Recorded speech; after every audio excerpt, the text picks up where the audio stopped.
फिर आधा ला है पूरा। हुबल्ली जंक्शन,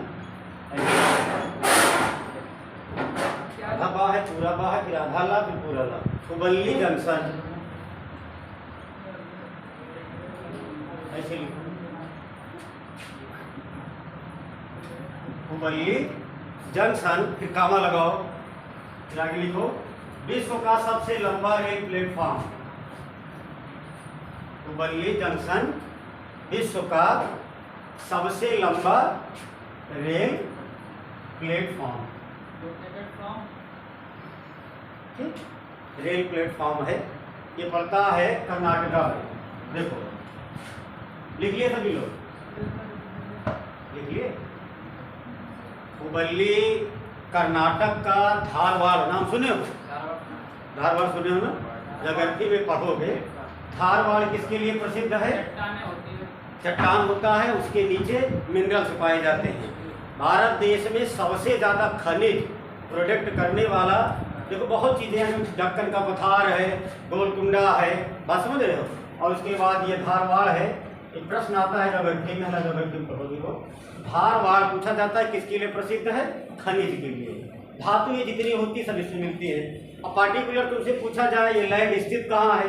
कर्नाटका में, उसी के पास में हुबल्ली जंक्शन है, ठीक है। एक है हुबल्ली, नाम समझिएगा, एक है हुबल्ली जंक्शन। हुबल्ली कहाँ पड़ता है? पश्चिम बंगाल में। हुबल्ली कहाँ पड़ेगा? कर्नाटका में। इससे पहले ये कहा गया भी हाल ही में, दुनिया का सबसे बड़ा रेलवे प्लेटफॉर्म, तो चौड़ाई में नहीं लंबाई में, बात समझ रहे हो, 1507 है, भी लिखवा देंगे, 1507 मीटर का है। और इससे पहले अपने यहाँ का कौन था?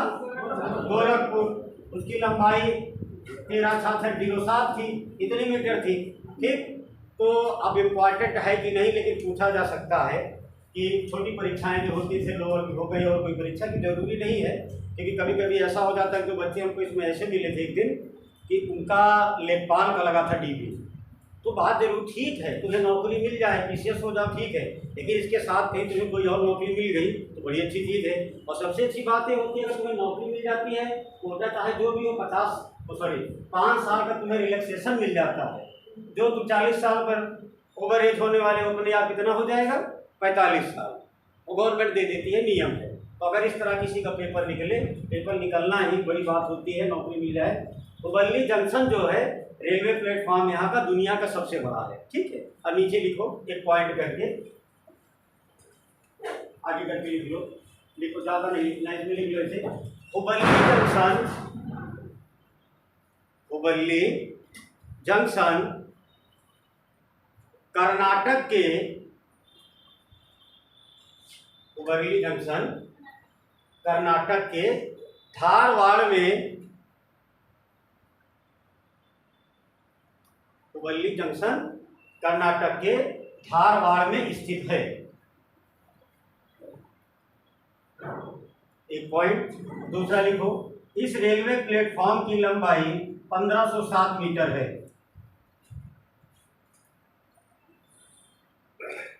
इस रेलवे प्लेटफॉर्म की लंबाई कितनी है? 1507 मीटर है। आगे लिखो उसी के आगे, इससे पूर्व उत्तर प्रदेश के,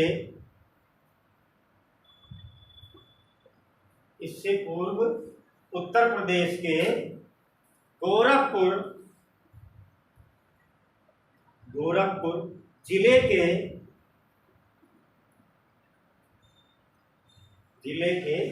रेलवे प्लेटफॉर्म को,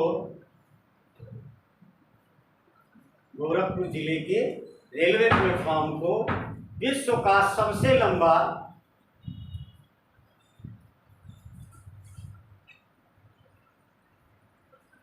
विश्व का सबसे लंबा प्लेटफॉर्म घोषित किया गया था।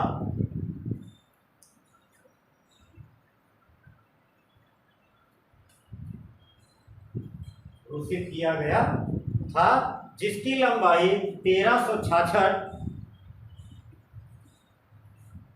जिसकी लंबाई 1366 मीटर थी।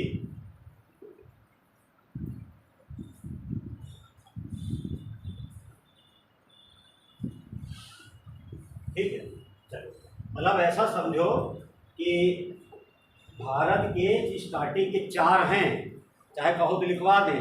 पहला ये हुबल्ली जंक्शन है, रेलवे ये गोरखपुर का है, तीसरा खड़गपुर है, मतलब चौथे 5वें नंबर पर शिकागो में जो यूएसए है। शिकागो कहाँ पड़ता है?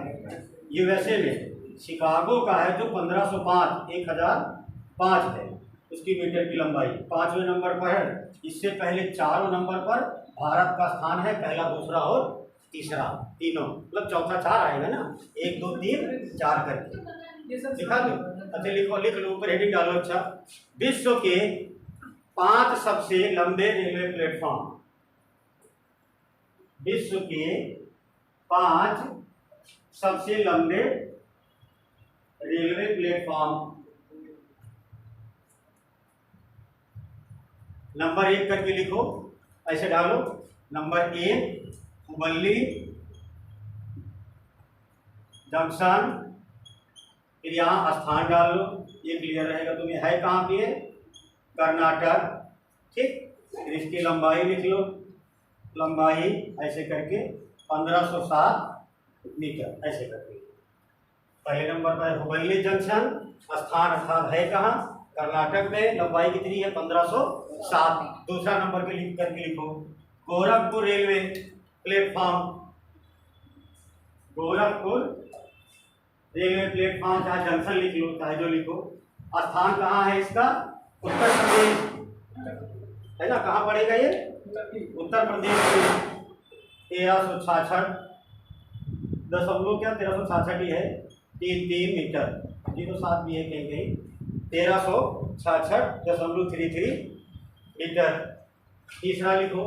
उसके आगे अगला कोल्लम जंक्शन, कोल्लम जंक्शन तीसरे नंबर पर। कोल्लम कहाँ पड़ेगा? केरल में। कोल्लम जंक्शन कहाँ है? केरल में, ठीक। इसकी लंबाई है 1180.5 मीटर। चौथे पर लिख लो खड़गपुर, खड़गपुर है ना, इसे खड़गपुर कहा जाता है। खड़गपुर, खड़गपुर कहाँ पड़ेगा? पश्चिम बंगाल। चौथे नंबर पर क्या है? खड़गपुर पड़ेगा पश्चिम बंगाल में, और इसकी लंबाई है 1072,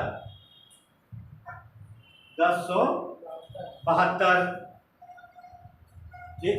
और उसके बाद 4 हो गया ना। 5वां लिखो स्टेट, ऐसा नहीं, पहले स्टेट, उसको कहा जाता है ऐसा, स्टेट स्ट्रीट वे, इंग्लिश में समझ रहे हो ना, ऐसे स्टेट स्ट्रीट और ये वाला वे। आगे डैश करके लिखना शिकागो अमेरिका, स्टेट स्ट्रीट वे शिकागो अमेरिका। आगे लिखो 1067.7 मीटर।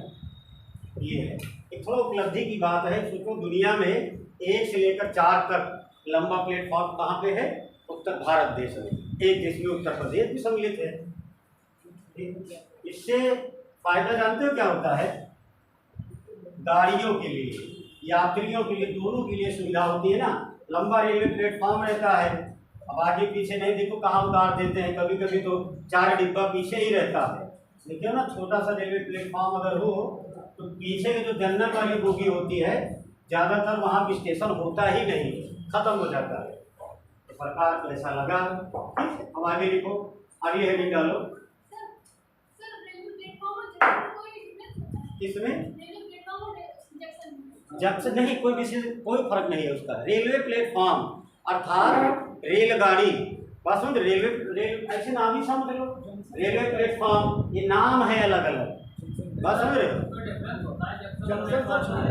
नहीं, बात ये जैसे कह रहे हैं कि जंक्शन, उसकी एरिया आप लंबाई की बात कर रहे हो, लेकिन जैसे आप कह दो कोई भी किताब है, कहा जाता है छोटी एरिया। छोटी एरिया का मतलब है जिसकी लंबाई कम हो, उसे आप जंक्शन ऐसा कह रहे हो, उसे जंक्शन कहा जाएगा। तो लंबा हो प्लेटफॉर्म हो गया। लेकिन अभी भी जैसे किताब, बड़ी अच्छी अच्छी किताब आती है, जो घटना चक्र की आती है, दृष्टि वालों की आती है, उसमें जो जितने मिस्टेक होते हैं वो लोग देते हैं। लेकिन कि दोनों किताबों में अभी जो हम तुमको पढ़ा भी रहे हैं वो भी है, घटना चक्र की ही है, लेकिन उन्होंने ये कहीं डिफरेंस नहीं लिखा। और गूगल पर देखो उसमें दिया जाता है जंक्शन रेलवे स्टैंड का या बोई का एक ऐसा स्थान जिसका एरिया जिसकी लंबाई कम होती है, और रेलवे प्लेटफॉर्म उसे कहा जाता है जिसकी लंबाई अधिक होती है, लेकिन इन किताबों ने कहीं नहीं लिखा है। बात समझ रहे? जंक्शन का जोड़ होता है, जैसे जंक्शन माने तो हमारे आने जाने का, जैसे एक होता है टर्मिनल। टर्मिनल जानते हो किसे कहा जाता है? बताओ।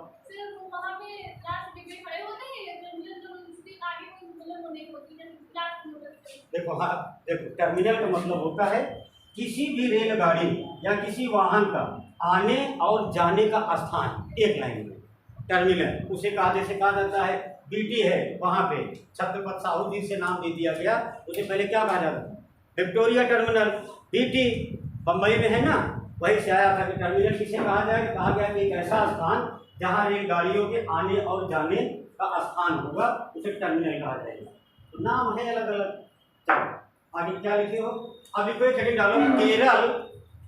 आगे लिखो, किताब में और जगह अलग अलग चीजें लिखो। केरल देश का पहला पूर्ण, केरल देश का पहला पूर्ण डिजिटल बैंकिंग राज्य। ये तो पूछने लायक वैसे भी है। केरल देश का पहला पूर्ण डिजिटल बैंकिंग राज्य। ठीक, चलो देखो, इसको लागू करने का मतलब ये, केरल स्टेट, जानते ही हो केरल सभी लोग, अगर ये जानते हो बैंक की टाइमिंग क्या है? 10 से 5 तक ऐसा कहते हैं, हमें लगता है 4 तक काम होता है उसमें। ठीक है, अब इसके बाद अगर तुम्हें आवश्यकता पड़ जाए पैसा जमा करने की, निकालने की, तो तुम्हारे मोबाइल से तो भाई पूरी रात कर सकते हो काम, किसी को भेज सकते हो, किसी से मंगवा सकते हो, लेकिन कैश तो अब तुम्हारे हिसाब से बैंक तो खुलेगा नहीं। खुलेगा? नहीं खुलेगा। अगर 5 बजे बंद हो गया और मैनेजर साहब चले गए, तो ये जान लो कि बैंक खुलना नहीं है। बैंक की सबसे बड़ी पावर ये है, जो उसका मैनेजर होता है, जब बैंक में एंट्री करता है, ऐसा समझ लो कि उसको इतनी बड़ी पावर होती है कि अगर जिला के कलेक्टर को अगर मना कर दे तो भी प्रवेश न कर पाएगा, क्योंकि जितना वहाँ फोर्स होता है उसका सबसे बड़ा सुरक्षाकर्मी होता है। अगर किसी व्यक्ति से उसका पार्टिकुलर विवाद हो जाए, तो अगर वो फंसाना चाहे तो फंसा दे, उसकी एंट्री करने के बाद पूरी बैंक उसके कैप्चर में होती है। एक दूसरा, इसीलिए कहा जाता है ना कि जैसे महिलाओं की ज्वाइनिंग जब हो जाती है तो ज़्यादातर प्रबंधक ये सोचते हैं कि इन लोगों को कितनी जल्दी छुट्टी दे दी जाए, क्योंकि बैंकिंग के पैरा में लिखा है कि जितने भी उसके कर्मचारी होंगे, चाहे पुरुष हो चाहे महिला, उनको वहाँ पर दस्तक करेंगे 4 बजे, और जब तक वो घर जाके रिपोर्ट न कर दे तब तक उनकी जिम्मेदारी होती है। बात समझ रहे हो कि नहीं? अगर उन्हें समय ज़्यादा लग जा रहा है तो इसके लिए इन्फॉर्म करते हैं। बात समझ रहे हो?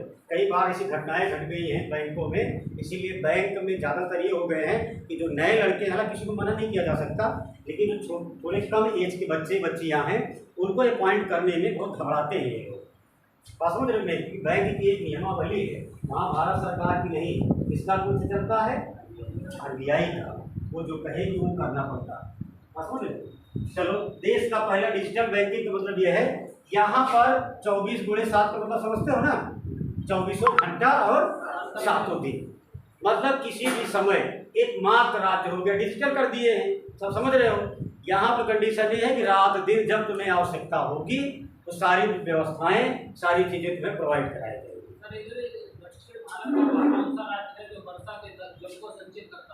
जरूर दक्षिण भारत का वह राज्य जो वर्षा के जल को संचित करता है। वार्ता ये समझी नहीं? वर्षा, बारिश का जो जल होता है तो उसका संचय करता है, छतों के द्वारा पाइप लगा के टैंक। देखो, अभी तो हमें तो इतना नहीं मालूम है, लेकिन मोढेरा गुजरात का एक राज्य हुआ है अभी हाल ही में, जिसे सैटेलाइट सौर ऊर्जा के लिए प्रदान किया गया है। फिर ये दक्षिण का नहीं बता पाएंगे जब तक ये मुझे मालूम है, क्योंकि बहुत चर्चा में गुजरात का एक राज्य रहा जिसे कहा गया मोढेरा। वहाँ पे सोलर सिस्टम के अलावा कहा गया कि कई चीज़ें प्रोवाइड कराई गई, मोदी जी ने शुरू किया, लेकिन ये हमें नहीं पता है पूरी तरीके से, और ना पता हो तो तलादी लगा के नहीं, क्योंकि बहुत प्रसिद्ध मोढेरा ही हुआ हाल ही में। इसके दक्षिण को मैं राज्य बता रहा हूँ, तो हमको भी मालूम है कि दक्षिण का नहीं है, दक्षिण का तो अलग अलग राज्य, उसको मैथ ही बताता है, यहाँ का नहीं है। चलो करंट ऐसा जरूरी नहीं है कि जो करंट पढ़ाए या कोई सब्जेक्ट पढ़ाए उसको सब, हर एक चीज ये होता है कि इम्पोर्टेंट क्या है उसकी नजर में वो अपने हिसाब से निकालता है। हमें लगेगा जैसे हम इसको ढूंढेंगे, कोशिश करेंगे क्या है, वो कहाँ से रिलेट करके पूछेगा, आपका ज्योग्राफी से मैथ करेगा मैथ या साइंस से या पूरा करंट है तो निकाल के लाके बताएंगे। और पूरी तरीके से अगर रिलेट कर गया साइंस से तो साइंस वाले से रिस्पॉन्सिबिलिटी होगी, लेकिन अगर आपके लिए जरूरी है तो मैं बता दूंगा लाकर, क्योंकि पूरा एम ये है कि तुम्हारा क्वेश्चन सही होगा, पढ़ाया जाए। क्वेश्चन करंट का ये 22 का शायद 22 आया तो फिर हमने खबर देख दिए भी नहीं थे, नहीं शायद पेपर भी देखे होते तो ध्यान देते। आगे चलो दिखो क्या लिखे हो, पहला एक बार कंप्लीट कर लो। देश का ये पहला डिजिटल ग्राफ, अच्छा नीचे करके लिखो पॉइंट करके, एक लिखो डिजिटल बैंकिंग किसी व्यक्ति को, डिजिटल बैंकिंग किसी व्यक्ति को बैंक शाखा, डिजिटल बैंकिंग किसी व्यक्ति को बैंक शाखा में व्यक्तिगत रूप से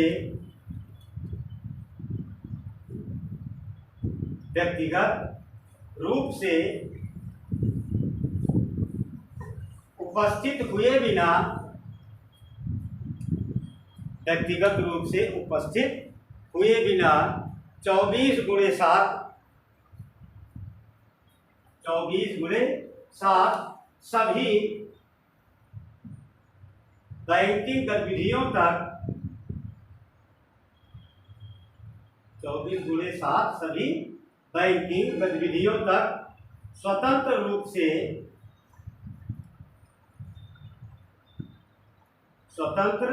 रूप से सुविधा प्रदान करती है, स्वतंत्र रूप से सुविधा प्रदान करती है। अगला पॉइंट लिखो दूसरा, जनवरी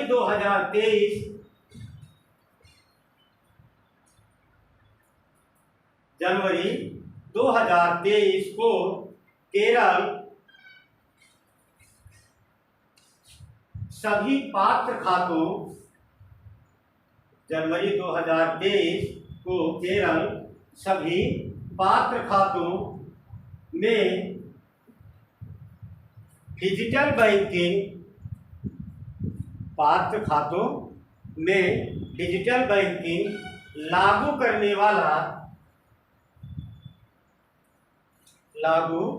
करने वाला देश का पहला राज्य बना, देश का पहला राज्य बना। 2 स्टेटमेंट हो गए इसके।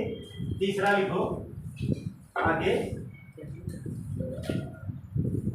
लिख लो 2000, फिर ये यहाँ भी कंडीशन है वहाँ भी है, आर में कोई ना कोई जरूर लिखना है। आगे लिखो 2021, आगे लिखो 2021 में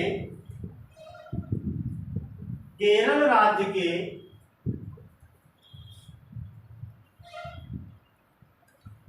2021 केरल राज्य के त्रिशूर जिले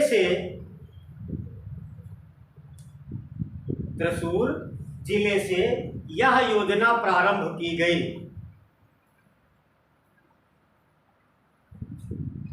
केरल राज्य के त्रिशूर जिले से यह योजना प्रारंभ की गई। आगे लिख लो अर्थात हम कह सकते हैं कि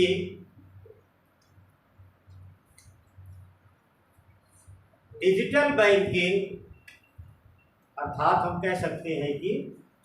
बैंकिंग व्यवस्था लागू करने वाला, डिजिटल व्यवस्था लागू करने वाला त्रिशूर पहला जिला था। त्रिशूर पहला जिला था। ठीक, हमने अभी तो हालांकि वैकेंसी कोई आई नहीं है। पेट दिए हो कुछ लोग इसमें, नंबर ठीक है? अरे मतलब ठीक है, मतलब बताने की आवश्यकता नहीं है। 70-80 के आसपास है, परसेंटेज है, परसेंटाइल है उसके। 52 में तो बनेगा तुम्हारा 64 के आसपास, 70 जो भी हो। एक लोअर की वैकेंसी रिलीज होने वाली है क्योंकि वहाँ से खत्म हो गया है यूपीपीएससी से। अरे तुमको मालूम ही है, यूपीपीएससी से लोअर की वैकेंसी खत्म करके यहाँ से आ रही है। इसमें 3-4 सीटें बड़ी अच्छी होती है, एक मार्केटिंग इंस्पेक्टर की, एक सप्लाई की, एक आबकारी निरीक्षक की। कुछ सीटें स्टार्टिंग की बड़ी अच्छी होती है।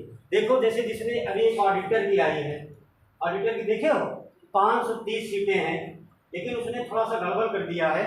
जब आयोग से आती थी तो कहा जाता था इकोनॉमिक्स में पीजी या बीकॉम किए हो, 2 चीज। यहाँ पर इसने बीकॉम स्पेशली मांगा, उसके बाद वो लेवल मांग लिया। देखे हो ना, थोड़ा सा हटा दिया इसने, मोटिवेट कर दिया तो थोड़ा गड़बड़ा गया।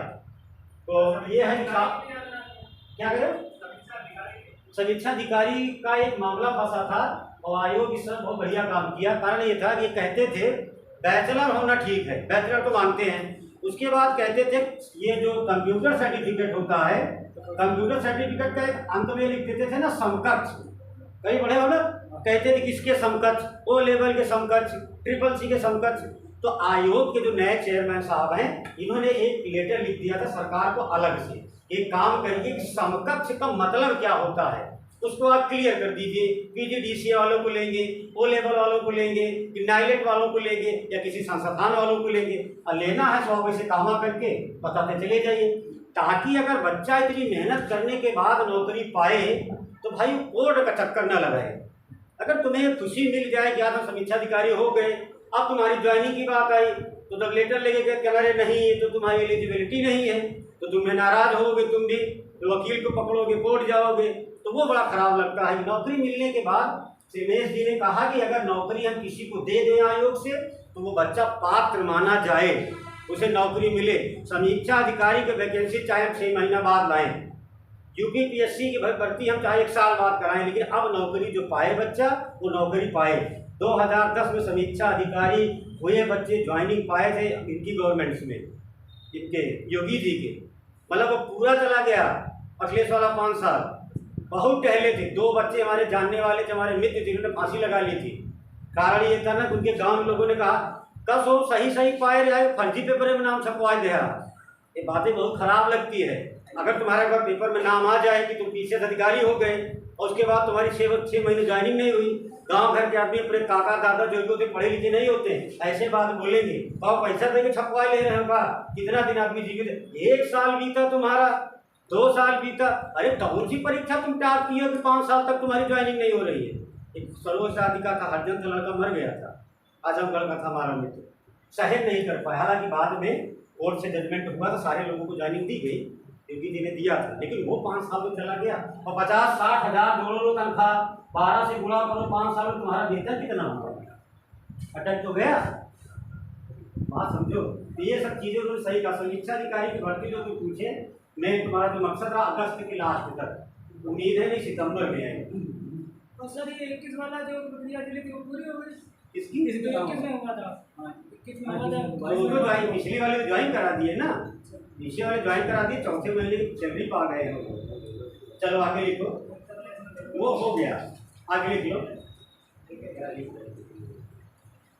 कौन सा लिख रहे थे, बैंकिंग प्रणाली है ना। चलो ये हो गया तुम्हारा, ठीक है, बस इसमें कोई स्टेटमेंट था।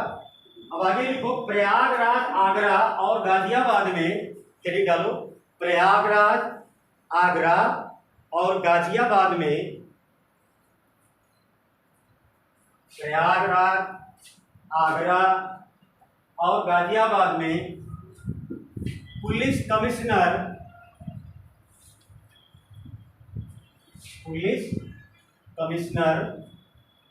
प्रणाली लागू।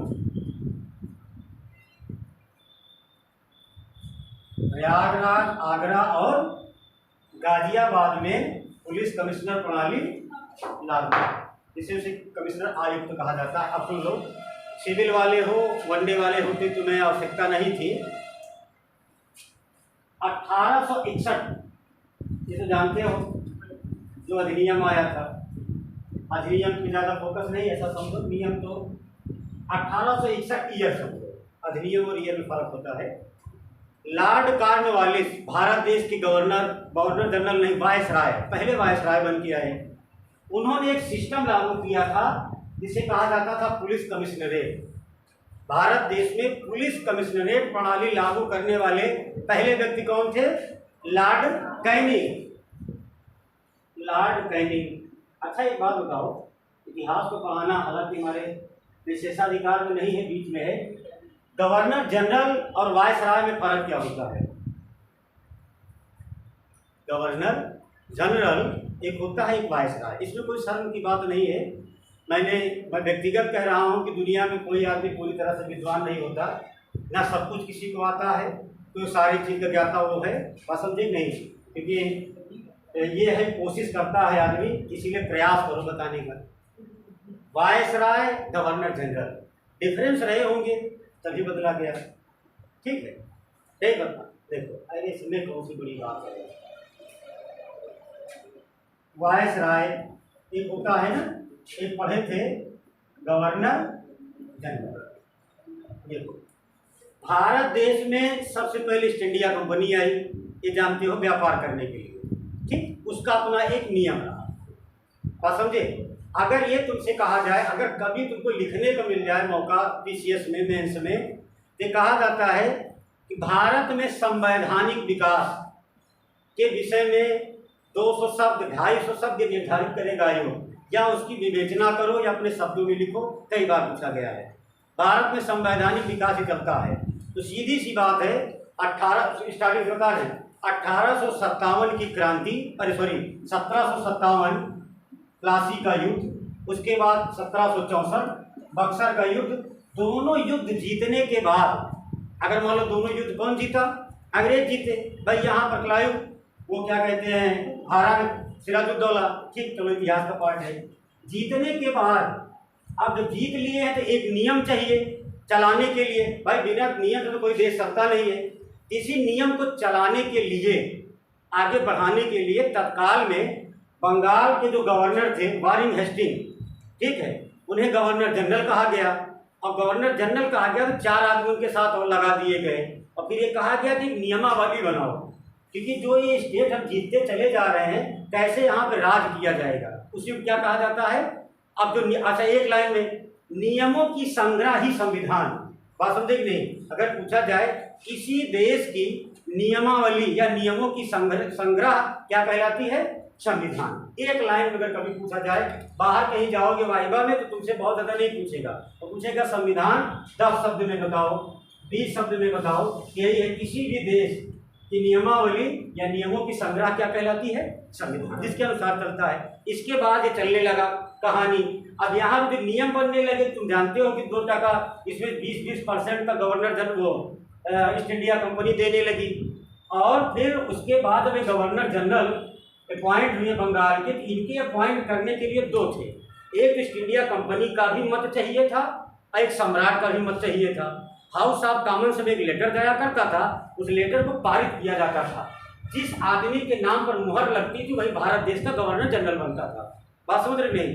तो ऐसा कह सकते हो, गवर्नर जनरल वह पद था जिसकी नियुक्ति में ईस्ट इंडिया कंपनी, ब्रिटिश सम्राट, वो क्या कहते हैं, ब्रिटिश सम्राट, और उसके बाद ईस्ट इंडिया कंपनी, ब्रिटिश साम्राज्य तथा हाउस ऑफ कॉमन्स के मत संग्रह के आधार पर अपॉइंट किया जाता था। तीनों लोगों की मत लगती थी कि किसको बनाया जाए, 1 2 3 तीनों, ठीक। वही जिसका नाम रिकमेंड करते थे तो वही भारत देश का गवर्नर होता था। जनरल बाद में कर दिया गया गवर्नर जनरल, बंगाल जो है भारत के। वायसराय का मतलब ये होता है एक ऐसा पदाधिकारी जो सम्राट का प्रतिनिधित्व करेगा, मात्र सम्राट का। वायसराय एक ऐसा पदाधिकारी जो डायरेक्ट सम्राट के द्वारा नियुक्त किया जाएगा। ऐसा समझ लो कि उस समय तो महारानी विक्टोरिया थी। महारानी विक्टोरिया का प्रतिनिधित्व करने वाला भारत में व्यक्ति क्या कहलाएगा? वायसराय। गवर्नर जनरल एक ऐसा पद जो क्या कहिए, हाउस ऑफ कॉमन्स, ब्रिटिश सम्राट और तथा ईस्ट इंडिया कंपनी की सहमति पर बनने वाला व्यक्ति। तीनों लोग वहाँ हुआ करते थे, यही इतना फर्क था। लॉर्ड कैनिंग का बनाने का कारण जानते हो? 1857 की क्रांति, और क्रांति में लक्ष्मीबाई का जो दिवंगत हुई, सबसे बड़ा चोट, सबसे बड़ा आघात अंग्रेजों को इसी में पड़ा था। बाकी तो लोग मारे गए, ज़्यादा उनको फर्क नहीं पड़ा। एक कम उम्र की महारानी जिसने अंग्रेजों की हुकूमत के सामने सरेंडर नहीं किया और बड़ी बर्बरता के साथ मारा गया, ये महारानी विक्टोरिया को बहुत खराब लगा था। उन्होंने पूरी मंत्रिमंडल को भंग कर दिया, वेस्ट इंडिया कंपनी के अधिकार को छीन लिया, और उन्होंने कहा गवर्नर जनरल का पद खत्म कर दिया जाए। उन्होंने एक पद सृजित किया जिसे क्या कहा गया? वायसराय। वायसराय का मतलब जो मैं कहूँगी वो जाकर के तुम भारत देश में लागू करोगे, वहाँ की पूरी खबर मुझे तुम बताओगे, और भारत सचिव एक अपॉइंट किया जाएगा तुम्हारे सिर्फ सहयोग के लिए, लेकिन जजमेंट में लेने की पावर तुम्हारी है। ये कभी पूछा जाए दोनों में डिफरेंस क्या है? इतना डिफरेंस है। चलो ठीक है, चलो 1861 ईस्वी में लॉर्ड कैनिंग जब भारत देश आया था तो उसने अलग अलग जगह पे अलग अलग चीजें देखी। जैसे बंगाल की कहानी अलग रही, जैसे ऐसा समझो कलकत्ता हो गया, उसके बाद बॉम्बे था, है ना, उसके बाद तीसरी प्रेसिडेंसी क्या थी? मद्रास। यहाँ पे अलग अलग व्यक्ति थे, अलग अलग तरह के लोग थे और अलग अलग चीजें मानते थे। उत्तर भारत में जो चीज लागू हुई है वो आकर के तुम्हें कोई समझाएगा, तुम्हारे समझ में आएगा। मद्रास का कल्चर तुम्हें समझाएगा, तुम्हें बिल्कुल बुरा लगेगा, ना तुम उसमें ढलने का प्रयास करोगे। इसीलिए उसने अर्थात लॉर्ड कैनिंग ने पुलिस कमिश्नरेट प्रणाली यहाँ पर लागू कर दी थी। बात समझ रहे? बात ज़्यादा बढ़ जाएगी क्योंकि है करंट की क्लास, लेकिन ये भी सब तय हो तो सिविल के स्टूडेंट मालूम तुम्हें होना चाहिए, वनडे के तो हो नहीं। लॉर्ड कॉर्नवालिस ने जो कमिश्नर पद का कलेक्ट्रेट पद को जो सृजित किया था तो शायद हम बताए थे, इसने कहा था कि एक ऐसा पद होगा जिसके अंतर्गत पूरा जिला समाहित होगा। एक लाइन और उसने कहा था कि डीएम बनने की पावर उसी इंसान के अंदर होगी। बताया थे संभवतः क्लास में कि एक राजा, ये स्टेटमेंट है उसमें आधुनिक भारत में, किताब में पढ़िएगा, एक राजा की म्यान, जानते हो ना तलवार जो होती है, एक राजा की म्यान से तलवार निकल करके किसी का गर्दन काटने में जितना समय लगे उससे कम समय लगे इस पद पर आसीन व्यक्ति को अपना जजमेंट सुनाने के लिए उस इंसान को डीएम या डिस्ट्रिक्ट कलेक्टर बनाया जाएगा। बस वो सबसे चालाक आदमी था लॉर्ड कॉर्नवालिस। तो भारत देश ने प्रणाली लागू किया, क्योंकि जब वो आया था तो इतना ज़्यादा भारत देश विवाद हो गया था, आंदोलन की बात आ गई, मूवमेंट्स बहुत होने लगे, इसीलिए बहुत समझदार व्यक्ति था। उसे जब यहाँ भेजा गया तो उसने एक बात बोली थी, भारत देश के चारों दिशाओं के लोग जितने व्यक्ति हैं, ज़्यादातर जो पढ़े लिखे हैं वो एक हो जाएं, जो पढ़े लिखे नहीं वो एक तरफ हो जाए, सबको नौकरी दी जाएगी। सारे आदमी प्रसन्न, सबको बुलाया और नीचे से आराम से सीक्वेंस बनवा, तो पढ़ा लिखा नहीं तो प्यून हो गया, कुछ और हो गए, नायबदार, कुछदार, लगान वाले, कोतवाल, सब बना दिया। सारे आदमी प्रसन्न हो गए थे कि भारत देश में एक माँ गवर्नर जनरल आया है जिसने सबके राइट्स को दिया, सबके अधिकार को दिया, सबको समझाया, लेकिन कुछ नहीं किया। यहाँ जो खाली हुआ तो कहने लगा यहाँ पर एक आदमी होगा जिसका नाम होगा डिस्ट्रिक्ट कलेक्टर, डिस्ट्रिक्ट मजिस्ट्रेट, और ये सीधा कहाँ से आएगा? ब्रिटेन से। कहने का मतलब ये है, दादा भाई नौरोजी ने एक स्टेटमेंट दिया था पॉवर्टी ऑफ इंडिया में, बाद में कल्चर, पॉवर्टी कल्चर ऑफ क्या है, हाँ, poverty and British rule in India.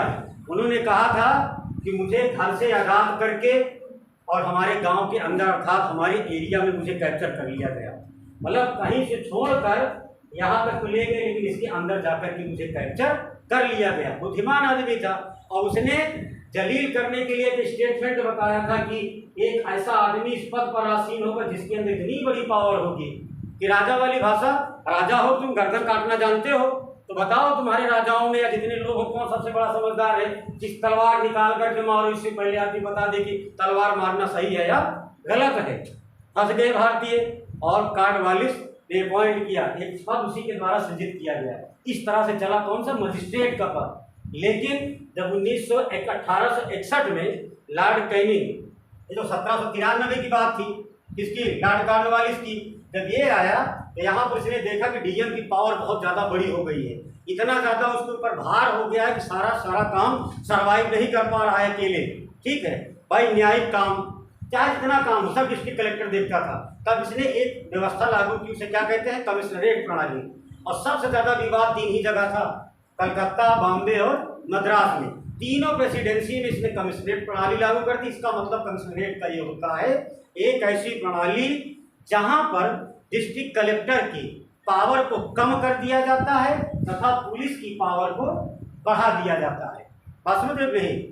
न्यायिक कोई भी न्यायिक कार्य होगा, चाहे किसी पुलिस का तबादला करना हो या कहीं पर कोई जजमेंट लेना हो या कोई कार्य करना हो, यह काम डीएम ना करके वहाँ का आयुक्त, पुलिस आयुक्त अर्थात जो वहाँ का कमिश्नर होगा वो करेगा। बात समझ रहे हो? कमिश्नरेट प्रणाली लागू करने का मतलब यही है कि डीएम की पावर को कम कर दिया गया और यहाँ पुलिस के प्रशासन को बढ़ा दिया गया। 4-4-5 लोग होते थे, एक डिस्ट्रिक्ट कलेक्टर होता था, एक जुडिशरी का होता था, 2 और एक क्या कहते हैं पुलिस विभाग, तीनों लोग मिल के करते थे। तो उन दोनों लोगों को खत्म करके एक आदमी को सर्वसर्वा कर दिया। लखनऊ में कंडीशन यही है। देखो अभी कोई दंगा हो जाए, कोई बात हो जाए, एसपी को पता चलेगा, लेकिन एसपी जाए तो कैसे जाए? बिना डीएम से पूछे, तब तक पता लगे कि वहाँ काम तमाम हो गया, कोई और बात हो गई। इसीलिए कहा गया था कि वो अपने सीनियर से पूछ ले। पुलिस विभाग का सीनियर तो हमेशा तो करना रहता है, तुम जानते हो उस तरह हो सकता है फोन लगे या ना लगे, कोई और बात हो या ऑर्डर देने में उनको भी किसी से पूछना पड़ जाए, इसीलिए प्रणाली लागू की गई। तो ऐसा समझो कि भारत देश में कमिश्नरेट प्रणाली कब लागू हो गई? 1861 में। लागू कराने वाले व्यक्ति कौन थे? Lord Cornwallis. ये प्रणाली पहले लागू कहाँ की गई थी? बॉम्बे, कलकत्ता और मद्रास में। इसका अंतर यही है कि जिला प्रशासन डिस्ट्रिक्ट कलेक्टर की पावर को कम कर दिया जाता है और इसमें पुलिस की पावर को बढ़ा दिया जाता है। इसमें पुलिस के तबादले तक डीएम ना कर करके वहां का कमिश्नर करता है। बात समझ रहे हो? ये है उसका। चलो इतिहास है, जो इतिहास का ये सेगमेंट आएगा तो क्लास में पढ़ोगे, सर पढ़ाएंगे जब 1861 का, तब समझ जाओगे कायदे से, क्योंकि वो थोड़ा सा डिफाइन करके जब बताएंगे। तो अभी तो करेंट का है थोड़ा। अब आगे लिखो। उत्तर प्रदेश में अभी लागू हुआ है कहाँ पे? प्रयागराज में और आगरा। ठीक, चलो लिखो। भारतीय संविधान, नीचे भारतीय संविधान, भारतीय संविधान की 7वीं अनुसूची, 7वीं भारतीय संविधान की 7वीं अनुसूची के अंतर्गत, भारतीय संविधान की 7वीं अनुसूची के अंतर्गत पुलिस, अंडरलाइन कर लेना, पुलिस को राज्य सूची के अंतर्गत रखा गया है। भारतीय संविधान की 7वीं अनुसूची के अंतर्गत पुलिस को राज्य के अंतर्गत रखा गया है, अर्थात राज्य सूची के अंतर्गत रखा गया है। ये तो मालूम रहा ना सबको, ये पुलिस किसमें आएगा? राज्य सूची। अभी कभी ये भी पूछता है ना टीसीएस में कि कौन सा किस सूची में आता है? पुलिस हो गई, कारागार हो गया, गैस, वन। आगे लिखो। परंपरागत, पूर्ण विराम लगा के लिखो। परंपरागत पुलिसिंग सिस्टम, पुलिसिंग व्यवस्था, परंपरागत पुलिसिंग व्यवस्था, एक शब्द है, आगे लिखो, ऐसे अंडरलाइन कर लो। पुलिसिंग व्यवस्था, आगे लिखो, में जिले की पुलिस पर, पुलिसिंग व्यवस्था में जिले की पुलिस पर नियंत्रण के लिए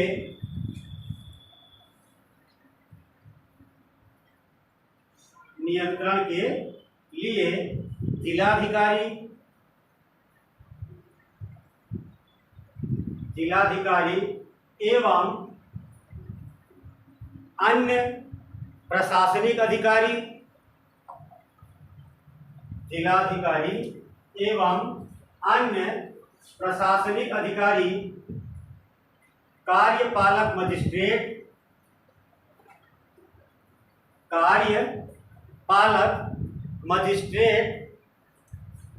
के अंतर्गत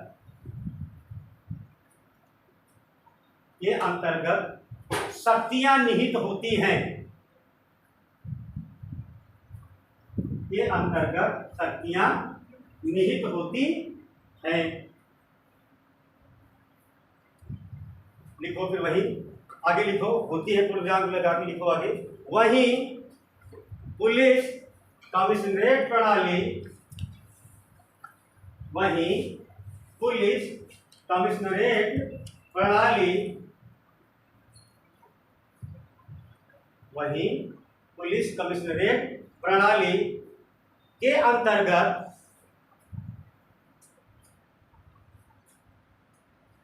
अंतर्गत यह समस्त शक्तियां,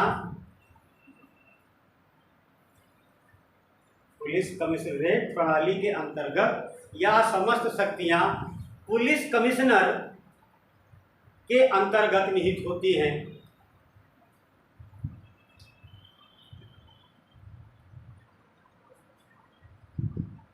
पुलिस कमिश्नर के अंतर्गत निहित होती हैं। ठीक, ये एक लाइन मुझे समझा दिए कि अभी तो लिखवाना जरूरी था कि राज्य प्रणाली के अंतर्गत है, और ऐसे भी जान लो कि एक ऐसी प्रणाली जिसकी पूरी शासन व्यवस्था, उस जिले की पूरी शासन व्यवस्था, पूरी न्यायिक प्रक्रिया किसके अंतर्गत कार्य करेगी? जो वहाँ का आयुक्त होगा, कमिश्नर आयुक्त। ठीक है, एक अलग से पॉइंट किया जाता है, लखनऊ में यही कंडीशन है, एक अलग से पुलिस कमिश्नर है और उन्हीं के आदेशानुसार पूरे जिले की शासन प्रणाली निर्धारित की जाती है।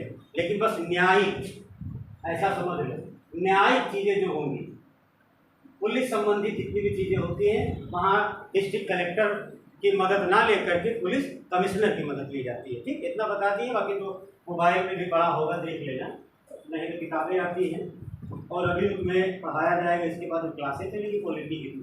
आगे लिखो, देख लो, आगे लिखो, नवंबर 2022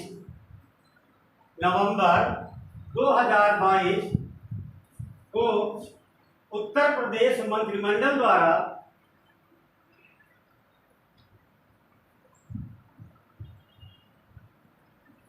नवंबर 2022 को उत्तर प्रदेश मंत्रिमंडल द्वारा उत्तर प्रदेश के 3 जिलों में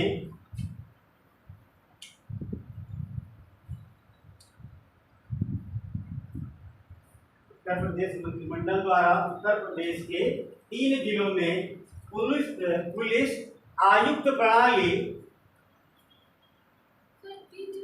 3 जिलों में पुलिस आयुक्त प्रणाली, कमिश्नर कहते हैं ना आयुक्त को, पुलिस आयुक्त प्रणाली लागू करने का निर्णय लिया गया।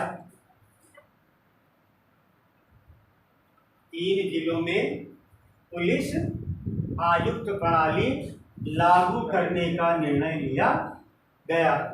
पूर्वविराम लगा दो, फिर उसके आगे लिखो अगला पॉइंट, दूसरा अगला पॉइंट लिख लो, आगे लिखो, उत्तर प्रदेश के ये 3 जिले क्रमशः,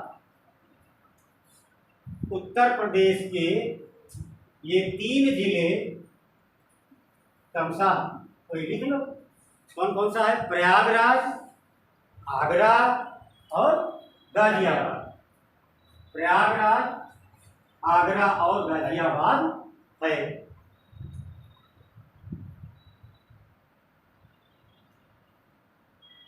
ठीक, लिख लिए। अब आगे लिखो अगला पॉइंट, तत्पश्चात, अगला पॉइंट है, तत्पश्चात रमित शर्मा, ऐसे लिखो, तत्पश्चात रमित शर्मा, फिर आगे लिखो रमित शर्मा, फिर आगे उसके को प्रयागराज, तत्पश्चात रमित शर्मा को प्रयागराज, प्रीतिंदर सिंह,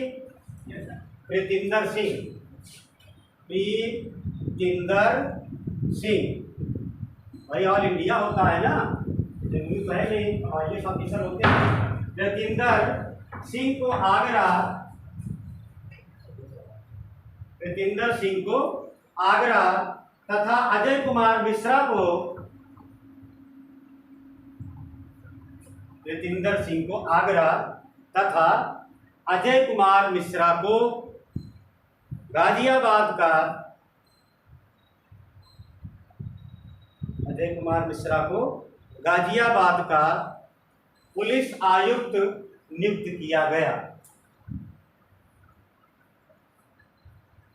पुलिस आयुक्त नियुक्त किया गया। अगला लाइन लिखो, वर्तमान में, अगला पॉइंट, वर्तमान में उत्तर प्रदेश के 7 जिलों, वर्तमान में उत्तर प्रदेश के 7 जिलों में, वर्तमान में उत्तर प्रदेश के 7 जिलों में पुलिस आयुक्त प्रणाली लागू की गई है। पुलिस आयुक्त प्रणाली लागू की गई है।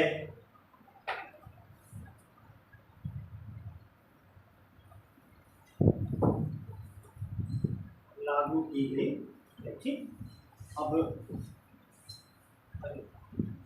चलो लिखा दे कि मालूम है, पहले 2020 में उत्तर प्रदेश में लागू, लखनऊ में लागू हुई, लिख लो चाहे। उत्तर प्रदेश में हेडिंग डालो, उत्तर प्रदेश में पुलिस आयुक्त, उत्तर प्रदेश में पुलिस आयुक्त प्रणाली, हेडिंग डालो। नंबर 1 पर लिखो लखनऊ, लखनऊ, फिर ऐसे डैश करके लिख लो 2020, ये पता रहेगा कब लागू की गई। लखनऊ 2020। इसके बाद लिखो गौतम बुद्ध नगर, गौतम बुद्ध नगर 2020।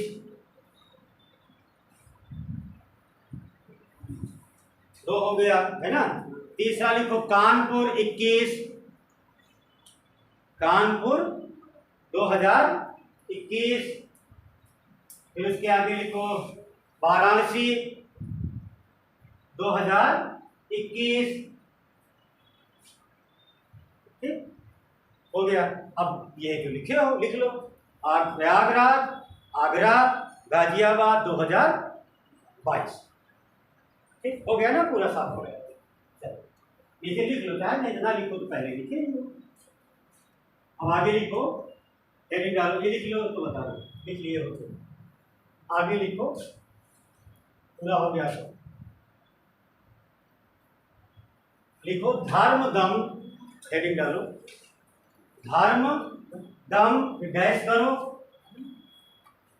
धर्म दम डैश करो। फिर आगे लिखो भारत का पहला, धर्म दम, भारत का पहला पूर्ण पुस्तकालय निर्वाचन क्षेत्र, धर्म दम, भारत का पहला पूर्ण पुस्तकालय निर्वाचन क्षेत्र, ये हेडिंग है उसकी। वो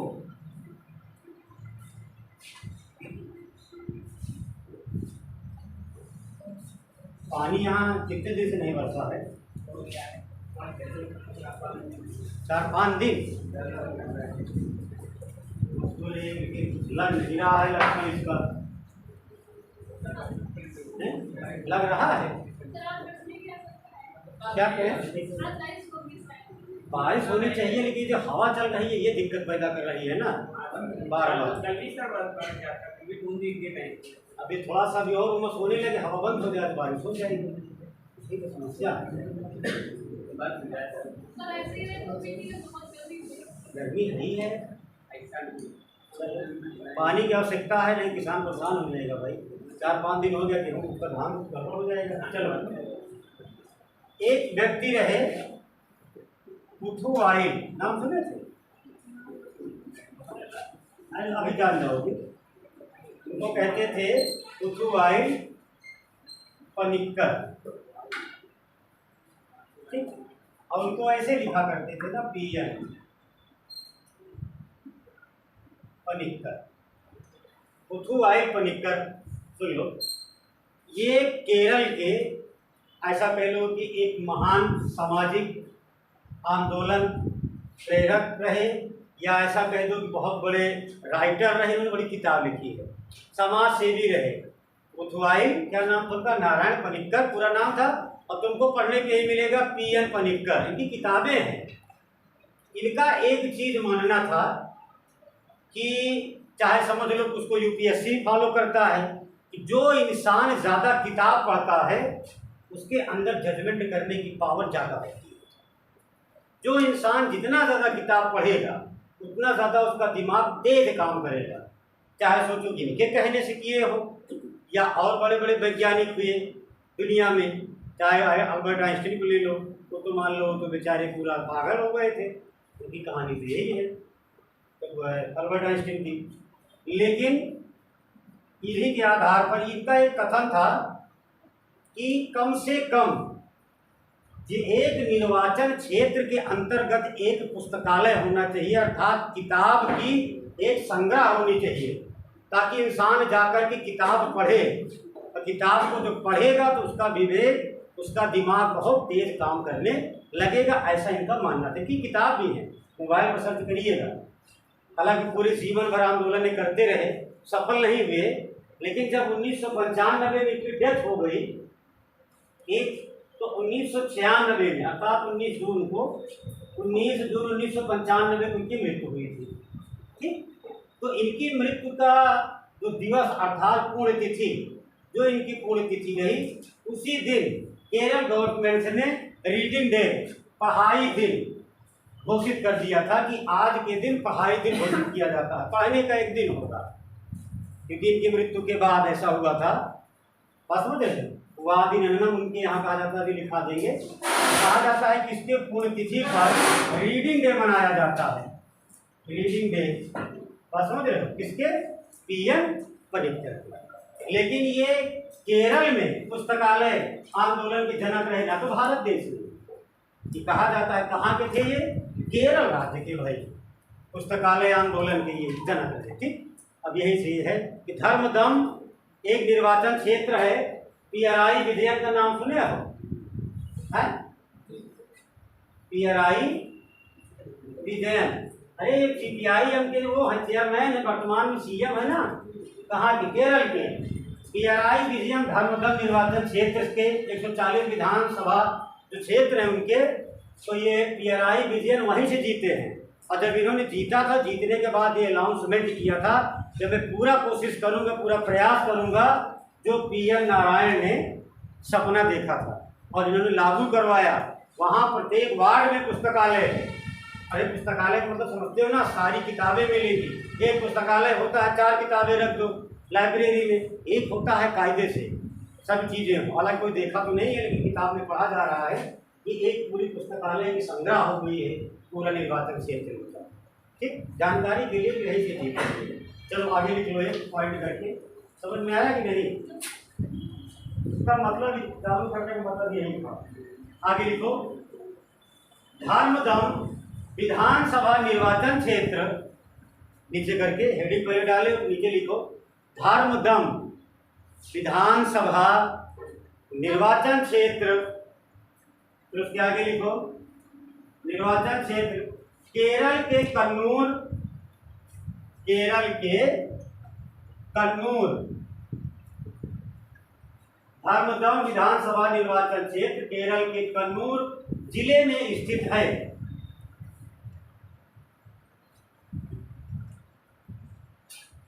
कन्नूर जिले में स्थित है। यह केरल के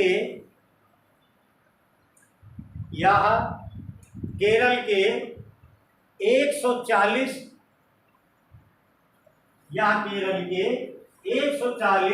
विधानसभा निर्वाचन क्षेत्रों में से एक है। यह केरल के 140 विधानसभा निर्वाचन क्षेत्रों में से एक है। यह केरल के 140 विधानसभा निर्वाचन क्षेत्रों में से एक है। ठीक, अगली लाइन लिखो इसके आगे। केरल विधानसभा चुनाव 2021, केरल विधानसभा चुनाव 2021 में यहाँ के मार्क्सवादी, यहाँ के मार्क्सवादी कम्युनिस्ट पार्टी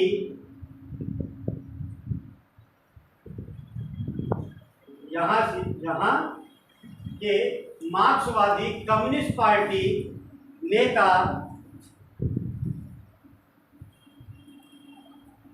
पियराई विजयन, मार्क्सवादी कम्युनिस्ट पार्टी नेता पियराई विजयन ने विजय प्राप्त की।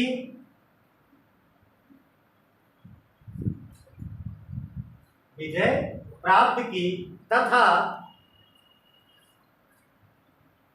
वर्तमान में केरल के मुख्यमंत्री हैं।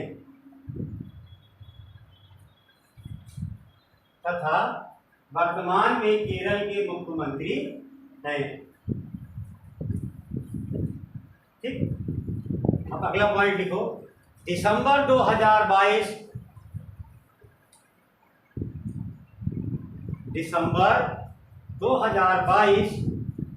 में धर्मदम, दिसंबर 2022 में धर्मदम भारत का पहला पूर्ण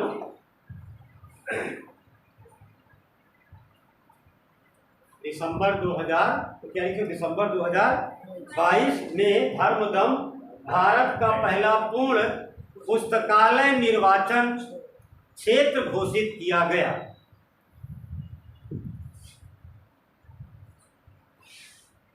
पुस्तकालय निर्वाचन क्षेत्र घोषित किया गया। मतलब ये क्या है? ये पूरा क्षेत्र 138 वार्ड है इसमें टोटल। प्रत्येक वार्ड में पुस्तकालय है सरकारी पढ़ने के लिए। और जो पीएन पनिक्कर थे, इनका एक सपना था कि संपूर्ण केरल में ऐसी व्यवस्था लागू कराई जाए कि वार्ड दर वार्ड पुस्तकालय हो, बच्चों को पढ़ने की पूरी सुविधा मिले, वो भी फ्री होनी चाहिए। उनका एक सपना देखा गया था। निर्वाचन क्या करें? निर्वाचन क्षेत्र एक लिखे हो। निर्वाचन क्षेत्र वहीं से पियराई विजयन चुनाव लड़े थे, वहीं से जीते हैं। और जीतने के बाद ये भारत देश के पहले व्यक्ति बने कि जो अपनी विधानसभा को पूरी तरह से पुस्तकालयमय बनाया।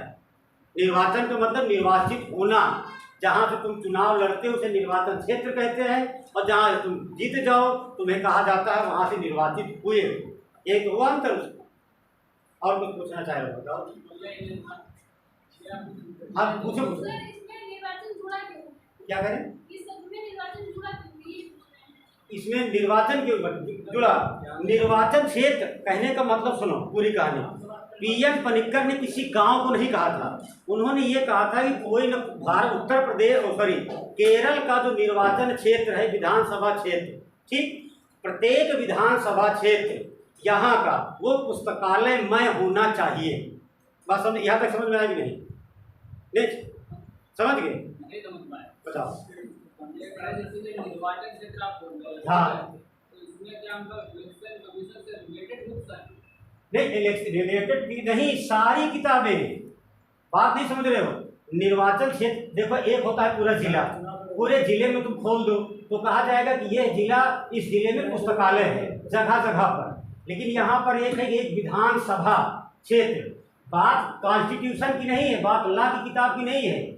ये एक विधायक का एरिया है। बात समझ रहे हो कि एक विधायक जितनी एरिया में, एक विधायक का जो क्षेत्र होगा, जितने किलोमीटर से वो विधायक जीत के जाएगा, उसकी जिम्मेदारी होगी कि वहाँ पर निर्वाचन, उसका वो निर्वाचन क्षेत्र कहलाएगा। बात समझ रहे हो? और वहाँ पर पुस्तकालय होने चाहिए। बात समझे कि नहीं? फिर से पढ़ लो। देखो, डाउट क्लियर होना चाहिए। क्या करें? देख, रटो मत, फिर कुछ समझ लो।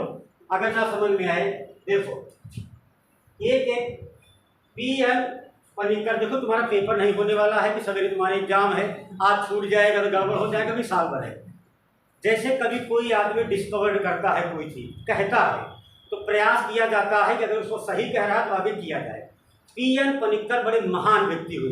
भले इन्होंने पूछा है, सभी लोग सुन लो, 1910 के आसपास उनका जन्म हुआ केरल में, और उनका एक सपना रहा, वो एक आंदोलनकारी रहे, समाज सेवी रहे, बड़ी किताबें लिखे। उन्होंने एक सपना देखा था कि हमारे राज्य में कई विधानसभाएं होती हैं, ठीक है, प्रत्येक विधानसभा के ऊपर ये जिम्मेदारी डाल दी जाए कि उनके विधानसभा में जितने वार्ड होते हैं अपने हिसाब से समझ लो, चाहे गांव, बात समझ रहे हो, तो अपने हिसाब से पार्ट में बांट लो। शहरों में वार्ड होते हैं, गाँव में गाँव होते हैं, बात समझ रहे हो। तो वहाँ पर विधानसभा क्षेत्र में प्रत्येक वार्ड में कम से कम एक पुस्तकालय होनी चाहिए, क्योंकि इतनी किताबें उन्हें मार्केट से प्रोवाइड नहीं करा जा सकती है, लेकिन सरकार चाहे तो वो करा सकती है। तो हर क्षेत्र के प्रत्येक वार्ड में अगर पुस्तकालय होगा तो लोग जाके पढ़ेंगे तो उनका दिमाग ज़्यादा तेज काम करेगा, प्रखर हो जाएगा, जजमेंट ले सकते हैं, या जो उन्होंने सपना देखा हो। ये काम कोई नहीं कर पाया, लेकिन उन्होंने पार्टिकुलर ये कहा कि सिर्फ निर्वाचन क्षेत्र अर्थात एक विधानसभा क्षेत्र में प्रत्येक विधायक की रिस्पॉन्सिबिलिटी होगी। इसीलिए बार बार हम लिखवा रहे हैं कि निर्वाचन क्षेत्र, निर्वाचित होने वाला एरिया जहाँ से विधायक निर्वाचित हो। यहाँ ये नहीं कहा गया गांव किया जाए। हाँ, बिल्कुल 8 होनी चाहिए। अगर हरदोई की बात की जाए तो ये कहा जाएगा कि हरदोई में कितने पुस्तकालय, कितने लोगों की जिम्मेदारी होगी, 8 विधायक की, और 8 विधायकों की जिम्मेदारी होगी जितने उनके वार्ड हो। एक वार्ड तो ये लगेगा जहाँ बैठे हो, एक आध वार्ड आपका आर लग जाएगा, भाई 2 ही जगह हम जानते हैं, एक आध कोई और बताओ जो स्थान हो, तो यहाँ हाँ अलग अलग लगेगा। तो वो विधायक जो यहाँ होगा उसकी जिम्मेदारी होगी एक पुस्तकालय आपको यहाँ बनवा दे, एक आर के पास बनवा दे, एक वहाँ बनवा दे, ताकि इस एरिया के जितने बच्चे हैं यहाँ जाएं, वहाँ वाले वहाँ चले जाएं, वहाँ वाले वहाँ चले जाएं। कुल मिलाकर के किताब की कमी नहीं होनी चाहिए। लेकिन ये जरूरी नहीं है वो किताब संविधान के विषय में नहीं पढ़ाई जाएगी, वो किताब ऐसी होगी जो उनके लिए नेसेसरी होगी, जिस एज के होगी। एक किताब है उन्हें बताएंगे पीएन पनिक्कर की, उसमें उन्होंने डिफाइन किया था, बात समझ रहे। वो हम समाज शास्त्र में वो किताब कई बार पूछी गई है, यह किताब किसके लिए, किसानों के देश में बड़ी बात बोले थे, पीजेंट करके किताब का नाम है, किसान की देश। तो ऐसा समझे नहीं, बस ये है कि अगर तुम्हारे हरदोई के हिसाब से होगा तो 8 जगह होगा, 8 विधायक रिस्पॉन्सिबल होंगे पुस्तकालय लागू करवाने के लिए। ये भारत देश का पहला हुआ, इसीलिए मैंने लिखा है CPIM के जो चेयरमैन हैं, CPIM के चेयरमैन कौन है, क्या नाम लिखे हो, बीआरआई विजयन, इनका ये निर्वाचन क्षेत्र रहा। कौन सा, यही जो भी लिखे हो तुम, ठीक। और इन्होंने यहाँ पर 138 वार्ड थे, 138 वार्ड वाला, इससे पहले उन्होंने 63 वार्ड घटा दो, यही 63 वार्ड इनके पास थे ऐसे जहाँ पे पुस्तकालय नहीं था, नहीं तो सीएम बनने से पहले व्यवस्था लागू कर चुके थे। अब की दोबारा सीएम बने तो ये 63 को खत्म कर दिए, टोटल कितने वार्ड हैं वहाँ पे, 138, 38 में पुस्तकालय कर दिए। और उन्होंने कहा, जब इसकी घोषणा की तो उन्होंने कहा आज हम पीएन पनिक्कर के द्वारा कहे गए कथनों को सफलता प्राप्त करने में सफल रहे। एक स्टेटमेंट इनका आया था। या कभी पूछा जाए पुस्तकालय स्थापित करने की घोषणा किसने की थी, बीआरआई विजयन ने, बस ये इनका निर्वाचन क्षेत्र रहा। और अभी इनके यहाँ हर जगह नहीं है, इन्हीं के यहाँ है, बात समझ रहे। लेकिन किसी एक इंसान ने पहल कर ली, जैसे तुमने अभी पढ़ा त्रिशूर में कहानी चालू हुई तो पूरे केरल पहुंच गई ना, डिजिटल वाली। भाई मोदी जी आए भारत देश में, डिजिटल इंडिया का कॉन्सेप्ट लाए ना वो। और डिजिटल इंडिया कॉन्सेप्ट एक ही चीज था, सबसे ज्यादा भाई आदमी कोई बिजनेस करे, पैसा इकट्ठा करता है। अगर अभी मान लो किसी दुकानदार के पास चले जाओ, दुकानदार है सामान लो, तो दुकानदार पैसा अपने पास थोड़ी रखता है, उसको भी किसी दुकानदार से ही लेना है सामान। अब तो बड़ा प्रसन्न होता है, तुम इधर गूगल पे करो, वो उधर गूगल पे करेगा। सबसे अच्छी चीज तो ये हो गई, चोरी से समस्या, लूट लेके मार देंगे, ये समस्या दूर हो गई। तो जैसे मेक इन इंडिया आया, करंट का ही है, उसका इकोनॉमिक्स का सेगमेंट है, मेक इन इंडिया आया तो मोदी जी ने एक बात बोली थी कि भारत नहीं, दुनिया का कोई भी देश पूरी तरह से संपूर्णतः पूरी तरह से सब क्षेत्र में नंबर 1 पर नहीं हो सकता। सीधी सी बात है। भारत देश कितना भी प्रयास कर ले, लेकिन सऊदी यहाँ पेट्रोल निकाल सकता है, नहीं निकाल सकता ना। सऊदी अरब कितना भी प्रयास कर ले, पानी निकाल सकता है, नहीं। प्राकृतिक रूप से भगवान ने उनको व्यवस्था नहीं दी है, लेकिन क्या भगवान ने उनको व्यवस्था नहीं दी है तो क्या व्यवस्था कर नहीं सकते? मोदी जी का मेक इन इंडिया का फैक्ट यही था। उन्होंने कहा जो हमारे पास है हम तुमको देंगे, तुम्हारे पास जो है तुम हमको दे दो, बस काम चलता रहे। आज कंडीशन ये है कि दुनिया में मोबाइल के क्षेत्र में सबसे ज़्यादा मैन्युफैक्चर करने वाला देश कौन सा है? उसके बाद भारत। तो नया गजट जो बजट जारी हुआ तो नया गजट आया था, उसमें भारत देश दूसरा सबसे ज़्यादा मैन्युफैक्चरर देश है। क्या तुम्हें लगता है भारत देश इतनी मोबाइल कंपनियां हैं? नहीं है। ये मोदी जी का मेक इन इंडिया का है जो 25 सितंबर 2014 को लागू किए। उसका एक फैक्ट है, उन्होंने क्या किया, भारत देश की बंगलौर, हैदराबाद, आंध्र प्रदेश अच्छे अच्छे स्थान पर बैंक जितने भी विदेशी कंपनियां थी उनको लीज पर जमीन दे दिए, लीज पे जमीन दिए, रेंट अलग लिए, वर्कर भारत देश का। और क्या पैसा तो लगाएगा उद्योगपति। भारत की जो इंडस्ट्रियल पॉलिसी 1991 है उसके अंतर्गत भारत में व्यवसाय करने वाली बाहर की कंपनी पर नियम भारत के फॉलो होंगे। अगर भारत के नियम के हिसाब से आप काम नहीं करोगे तो अपनी कंपनी को लेकर के बोरिया बिस्तर लेकर अपने गांव जा सकते हो। ये जो मनमोहन सिंह ने ड्राफ्टिंग की थी इंडस्ट्रियल पॉलिसी 1991 में, ये जो पढ़ोगे इंडस्ट्री उसका इकोनॉमिक्स का सेगमेंट है जो सर पढ़ाएंगे, सब तुम्हें बताएंगे, समझ में आ जाएगा। उसके आधार पर भारत देश दुनिया का दूसरा सबसे बड़ा है मोबाइल का उत्पादक। भारत में बताओ, भारत देश का कोई बताओ कोई मोबाइल, एक मोबाइल, दो मोबाइल, किसी मोबाइल का नाम बताओ जो तुम चलाते हो। भारत देश में पूरी तरह से यहाँ का मालिक हो मोबाइल का कोई नहीं है। जियो है, इंटेक्स का भाई कितने हैं, गिन लो, और जितना गिन लोगे 2-4 निकाल दूसरे नंबर पा सकता है, नहीं आ सकता। लेकिन दिमाग है, उन्होंने यहाँ वो ले आए, उनका मेक इन इंडिया सफल रहा। वैसे डिजिटल सफल हुआ उनका, कैशलेस व्यवस्था, पैसा लेके मत चलिए। आप तो कंडीशन ये है कि आप रेलवे स्टेशन चले जाइए, मेट्रो के पास चले जाइए। अब तो बस वाले भी लेके चल रहे हैं बारकोड, दे लो, किराया नहीं है, पैसा जरूरी क्या है जेब में रखना। अभी तो थोड़ा सा कम है, भी रिदम में आने दो, अभी 4-5 साल और, अब 5 साल अगर ये हो गया, 24 का इलेक्शन है, उसके बाद फिर मिनी अमेरिका हो जाएगा। हाँ, मिनी अमेरिका होना, मिनी अमेरिका ना कहो लेकिन अमेरिका की 10% प्रणाली भारत देश 2025 से आप देख लीजिएगा लागू मिलेगी। जो अर्थव्यवस्था जिस हिसाब से जा रही है देश की, इकोनॉमिक्स जब पढ़ोगे उसमें पढ़ लेना, बहुत तेज ग्रोथ कर रहा है और सम्मान भी अच्छी चीज़ है। हमारा अभी एक इंटरव्यू हुआ था बृहस्पतिवार को, अभी रिजल्ट नहीं आया है, हम गए थे आयोग एक, तो वहाँ पे एक प्रश्न पूछा गया था, एक प्रश्न था वहाँ पे जो जब वो बैठे थे, क्या कहते हैं एग्जाम वो इंटरव्यू वाले मैडम थी जो सीनियर थी, उन्होंने हमसे एक प्रश्न पूछा था, अरे आ जाएगा, एक बोर्ड का था एक, उसने पूछा था हमसे, पता नहीं क्या बात, उन्होंने कहा साइमन कुजनेट्स का नाम सुने हो? वहाँ पर जाने के बाद ना तुम्हारी इकोनॉमिक्स काम करती है, ना पॉलिटी, ना हिस्ट्री। एक प्रश्न उन्होंने पूछा था कि साइमन कुजनेट्स का नाम सुने हो? कुजनेट्स, मैंने कहा हाँ। तो मैंने कहा कि अमेरिका के रहने वाले, तो उन्होंने कहा मैंने आपसे नहीं पूछा रहने वाले कहाँ के थे, कि तुम लोग के सामने कहने तो कोई बड़का ही तो हकना नहीं है। स्पष्ट पहला जवाब था उनका। आप डेफिनेशन, आप साइमन कुजनेट्स के विषय में क्या जानते हो? मैंने कहा अमेरिका के रहने वाले थे, 1971 में उन्हें नोबेल मिला, यानी उनकी कोई एक स्टेटमेंट की डेफिनेशन बताओ। और वो IAS ऑफिसर थे और पूछे, मैंने कहा कि एक स्टेट मुझे याद था जो हम पढ़े थे, वो कहा करते थे जब किसी अर्थव्यवस्था, किसी भी देश की जो अर्थव्यवस्था की ताकत बढ़ने लगती है, बात समझ रहे हो, किसी भी देश की अर्थव्यवस्था की जब ताकत बढ़ने लगती है तो दूसरे देशों से उसके संबंध बड़े अच्छे हो जाया करते हैं। साइमन कुजनेट्स का एक स्टेटमेंट था। एक प्रश्न उन्होंने ये पूछा, तो उन्होंने फिर हमसे पूछा कि मेरा पूछने का लॉजिक क्या था जानते हो? हमने कहा जी सर, क्या बताओ? हमने कहा भारत देश की अर्थव्यवस्था का ग्रोथ दर इतनी तेज है तो कहें किसके सिद्धांत पे काम कर रही है? हमने कहा साइमन कुजनेट्स के। तो कहें लेके देखे, भारत देश की अर्थव्यवस्था दुनिया, भारत देश की अर्थव्यवस्था को दुनिया की अर्थव्यवस्था देख रही है इतनी तेजी से। और जर्मन ने कह भी दिया है कि अगर दुनिया को देखना हो तो भारत की अर्थव्यवस्था को देखो, उसके हिसाब से काम करो। 5वें नंबर को कहने करंट समझो और चाहे इसको इकोनॉमिक्स का प्रश्न समझो। एक दूसरा प्रश्न उन्होंने पूछा था, उत्तर प्रदेश में किसानों के गन्ना कम उत्पादन करने के कारण बताओ।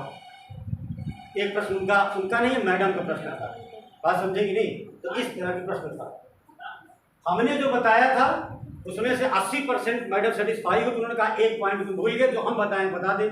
मैंने कहा पहला पॉइंट शायद किसानों को उनके गन्ना उत्पादन का सही समय पर मूल्य अर्थात भुगतान न होना एक कारण, मैडम ने कहा। दूसरा, हमने कहा दूसरा कारण ये, किसान एक्सपेक्ट करता है कि 40 रुपए में चीनी बिकेगी, 40 चीनी बिक गई 38 में, तो सीधी सी बात है कि अगर 40 एक्सपेक्ट करेगा 38 में बिक गई तो फिर उसके गन्ने का मूल्य भी तो गिर जाना है। दो चीज। और तीसरा, गन्ना का उत्पादन करने के बाद उसके खेत के जो मिनरल्स हैं, जो तत्व हैं, बहुत डिस्ट्रॉय हो जाया करते हैं। उन्होंने कहा और एक्सप्लेन करो, हमने कहा मैंने बात खत्म। हम कहाँ, हमारी थोड़ी बराबरी हो सकती है, जो समझ में आया मैंने बताया। सर बगल वाले ने कहा कि एक पॉइंट तुम और बता दो, तो जो बगल में बैठे थे कहने लगे ये तुम्हारा वो सही है, लेकिन एक चीज़ तुमने गलत कर दिया। हमने कहा क्या? यानी तुमने सबसे पहले सरकार के ऊपर तहमत लगा दी कि सरकार भुगतान नहीं करती। ये तुम कह सकते थे कि 40 एक्सपेक्ट करता है किसान, 38 मिलता है, ये तो राइट है। फिर उसके बाद दूसरा पॉइंट, उसका खेत खराब हो जाता है। और तीसरा सबसे खराब कंडीशन ये कि भुगतान भी समय से नहीं हो पाता। तुम्हारी नज़र में पहला टारगेट गवर्नमेंट रही कि गवर्नमेंट ने भुगतान नहीं करती। भुगतान में पहले दिक्कत थी, अब दिक्कत नहीं, 7वें दिन पेमेंट आ जाए। अरे अब पिछले बार योगी जी ने दिया था बेचारे 3 साल पुराने किसानों को, जब वो शपथ लिए थे तो एक एनपीए खाता 5,000 करोड़ लेके आए वेंकैया नायडू सेंट्रल गवर्नमेंट से, और उसके बाद दो ही समस्या उनके साथ रही, एक एनपीए खाता की, दूसरा गन्ना की, दोनों का। अब मान लीजिए व्यवस्था सही हो गई है, लेकिन उन्होंने जो पूछा, सबसे बड़ी समस्या गन्ना के क्षेत्र में यही है कि जो पर्ची नहीं होती है वो समय से नहीं जाती। मतलब जनवरी फरवरी में खेत खाली हो जाना चाहिए, खेत खाली होता जाके अप्रैल या नुकसान तो किसानों का ही है। यही तो पूछना चाहते थे कि किसान आखिर क्यों बोना बंद कर दे रहा है। ये पेपर आपसे कहे पेपर में पढ़े हो, हमने कहा जी सर एक्सप्लेन करो इसके विषय में। चलो वहाँ पे जानते हो ये डिसाइड नहीं हो पाता ना।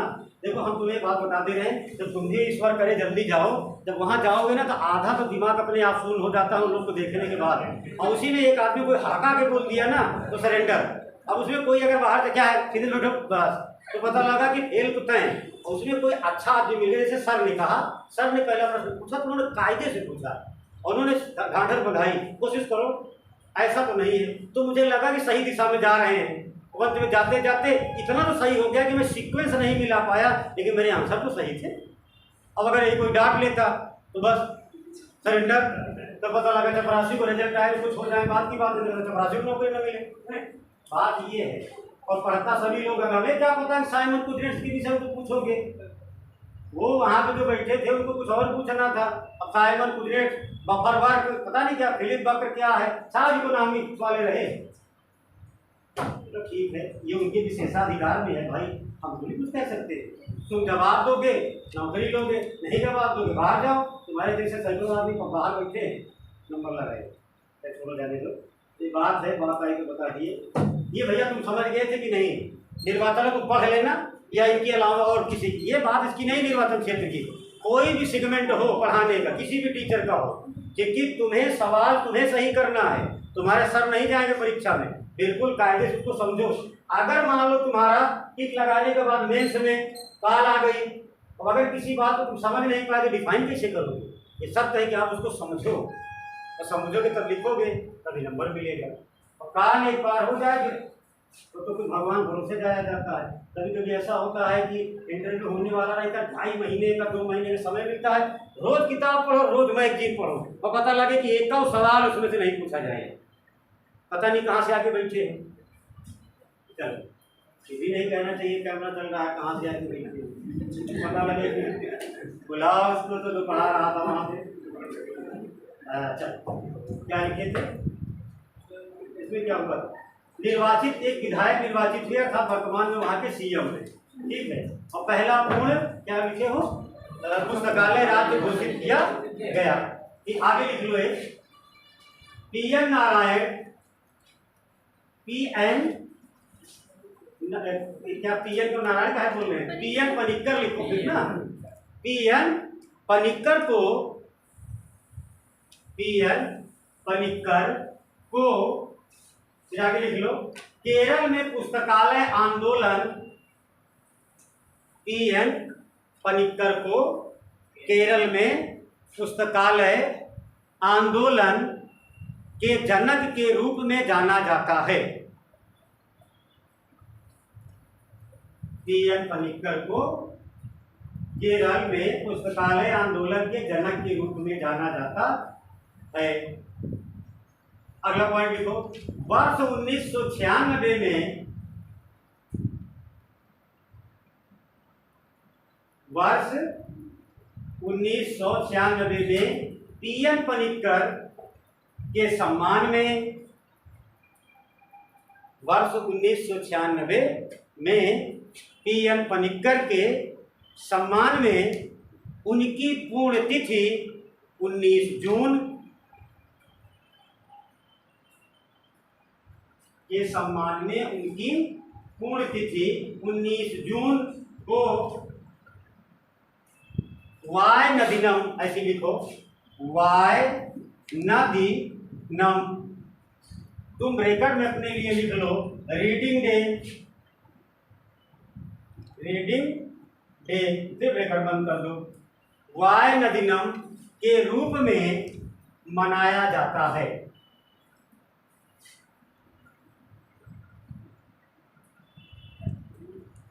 वाय नदीनम अर्थात वहाँ मलयालम में वाय नदीनम कहते हैं, इसका मतलब क्या हुआ, पढ़ाई डे, अपनी भाषा में समझो रीडिंग डे, ठीक, क्या करें, अध्ययन दिवस मनाया जाता है। अब वो मलयालम में है, ठीक, इसके जनक रहे हैं ये। क्लास तुम्हारी है इसके बाद टेस्ट है, अच्छा टेस्ट पेपर तुम्हारा बन गया होगा, पेपर नंबर में मिलता है नहीं,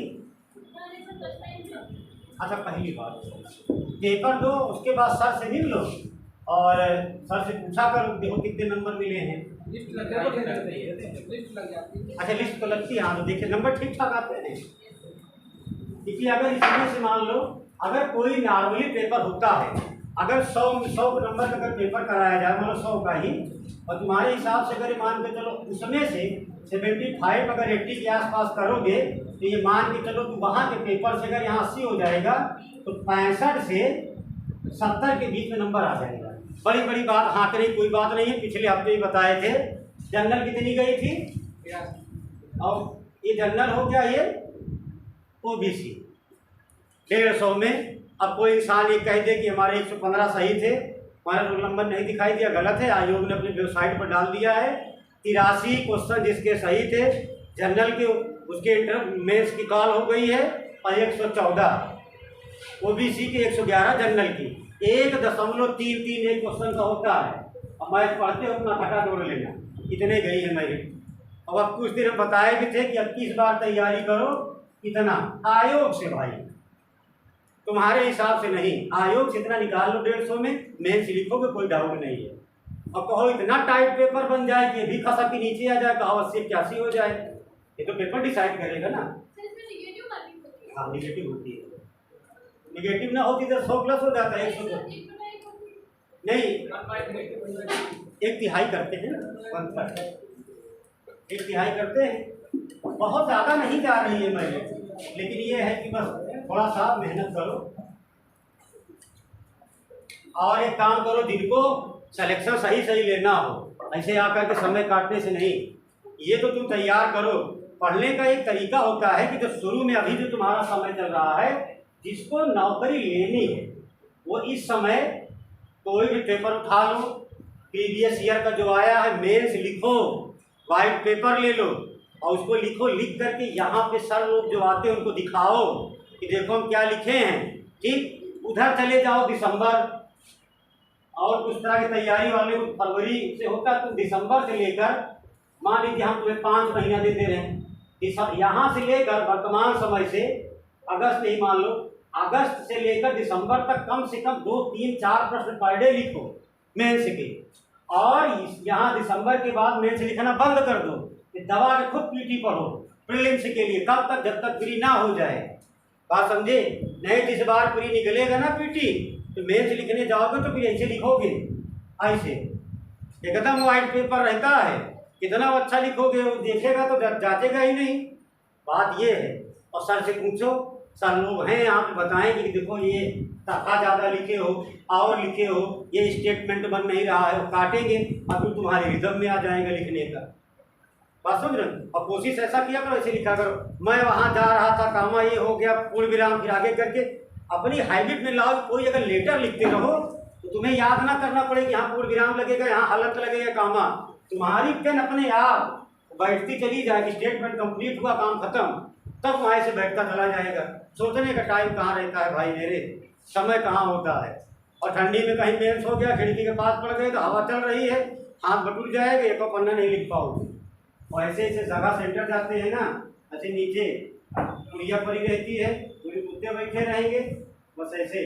क्योंकि हाल थोड़ी ना सबको मिलता है, यूपीएससी हाल लखनऊ सब लोग थोड़ी पाओगे, कोई ना कोई कॉलेज भी पाओगे ना। तो थोड़ा तैयारी करो, प्रीलिम्स पर डिपेंड रहो ना, मेंस लिखते जाओ। अब तो 2 ही प्रश्न कह रहे हैं, ज़्यादा थोड़ी कह रहे हैं। 2 प्रश्न, मोहनजोदड़ो हिंदी शुरू कर लो, सिंधु घाटी सभ्यता।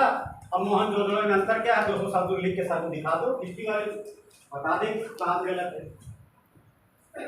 वर्तमान में भारत की अर्थव्यवस्था पर प्रकाश डालिए, 200 शब्दों में लिख इकोनॉमिक्स वाले गुरुजी को दिखा दो, वो बता देंगे तुमको गलत कहाँ से हो रहा है। यही तुम्हारी बन जाए, जल्दी पढ़ जाओगे, नहीं तो पता न लगे कि प्री कितना प्री निकाल ले हो कि 10 रिपीटेड निकल गई तो सिलेक्शन ना हो। बस उससे उसका सब हम लोग उदाहरण है आपके पास, टेस्ट है ना इसके बाद। सही पेन दे सर किससे पढ़ना सही है?